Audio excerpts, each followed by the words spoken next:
نحمده ونصلي على رسوله الكريم أما بعد فقد قال الله تبارك وتعالى في القرآن المجيد والفرقان الحميد أعوذ بالله من الشيطان الرجيم بسم الله الرحمن الرحيم ذلك الكتاب لا ريب فيه هدى للمتقين وقال النبي صلى الله عليه وسلم خيركم من تعلم القرآن وعلمه۔ الہی رونق اسلام کے سامان پیدا کر، الہی رونق اسلام کے سامان پیدا کر، دلوں میں مومنوں کی الفت قرآن پیدا کر۔ صدر محترم اسٹریچر آف افروز بزرگانی دین اور حاصل جلسہ، آج کی اس محفل اور بابرکت اجلاس میں میرا موضوع سخن دنیا کی سب سے پاکیزہ اور مقدس کتاب قرآن پاک ہے۔ ہمیں چڑھتے سورج کی طرح یقین ہے کہ اس کا ایک ایک حرف سچا اور صادق ہے۔ وہ قرآن پاک جس کی زبان مقدس، بیان مقدس اور جو فصاحت و بلاغت کا ٹھاٹے مارتا سمندر ہے، اس کا متعلق ارشاد ربانی ہے۔ قرآن وہ کتاب ہے اس کا صادق اور برحق ہونے میں کوئی شک و شبہ نہیں، اور جس کے بارے میں محسن انسانیت حضور پاک صلی اللہ علیہ وسلم نے ارشاد فرمائے کہ تم میں سب سے بہتر وہ شخص ہے جو قرآن کو سیکھے اور سکھائے۔ نوجوان دوستو، یہی وہ قرآن ہے جس نے پشمردہ قلوب کو تازگی بخشی۔ ہاں، یہی وہ قرآن ہے جس کی برکت سے جنت و شیاطین کا آسمانوں پر جانا بند ہوا۔ یہی وہ قرآن ہے جس کی برکت سے عزت و رفعت شامیانے گر گئے۔ یہی وہ قرآن ہے جس کے بدولت محبوب حقیقی کی رضا نصیب ہوتی ہے۔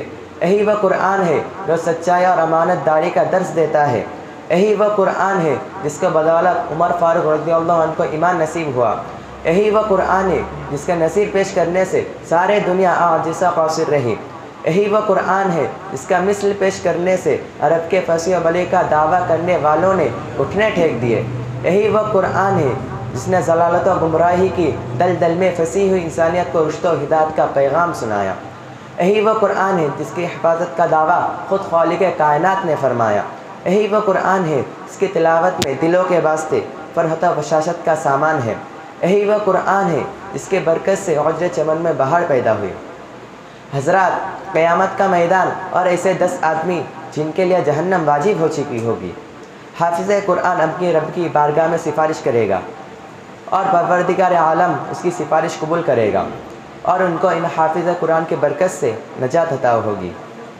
محترم دوستو، قرآن آیا تو زمان و مکانوں میں زندگی آئی، قرآن آیا تو مذہب اسلام پھیلا، قرآن آیا تو عدل و مساوات کا پیغام آیا، قرآن آیا تو باطل کے لہراتے جھنڈے ٹوٹ پڑے، قرآن آیا تو کفر و شرک دم توڑ گئے، قرآن آیا تو ساری کائنات کو نور ملا، قرآن آیا تو توحید ملی، ایمان ملا، قرآن آیا تو گلستہ کو بہار و حسن عطا ہوا، قرآن آیا تو انسانوں کے پجاری خدا کے پرستار بنے۔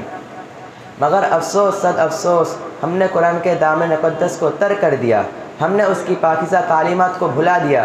نتیجہ یہ ہوا کہ وہ مسلم قوم جس کا سر پر عزت و رفعت کا تاج تھا، ذلت و رسوائی کے غار میں جا گری۔ وہ قوم جس کے کامیابی آگے بڑھ کر استقبال کرتی تھی، ناکامی اس کی مقدس بن گئی۔ وہ مسلم قوم جس کے ایک آواز پر افریقہ کے رہنے والے جنگل میں پھونکر درندوں نے جنگل خالی کر دیا تھا، آج ایک چونٹی بھی اس کا حکم کو ماننے کو تیار نہیں۔ وہ قوم جس نے کبھی حکومت اور سلطنت کا فریضہ انجام دیا تھا، آج غلامانہ زندگی بسر کر رہی ہے۔ وہ قوم جس کا ماضی روشن اور تابناک تھا، حال و مستقبل اس کا تاریخ ہے۔ وہ قوم جس پر کبھی تاریخ نازا تھی، آج ماتم کنا ہے۔ مسلمانوں، سمجھو اور ہوشیار ہو جاؤ، غفلت کا پردہ چاک کرو، قرآن پاک سے وابستہ ہو جاؤ، ورنہ یاد رکھو تاریخ ہمیں کبھی معاف نہیں کرے گی۔ اور اسی چند باتوں میں اپنی تقریر ختم کرتا ہوں۔ وآخر دعوانا الحمدللہ رب العالمین۔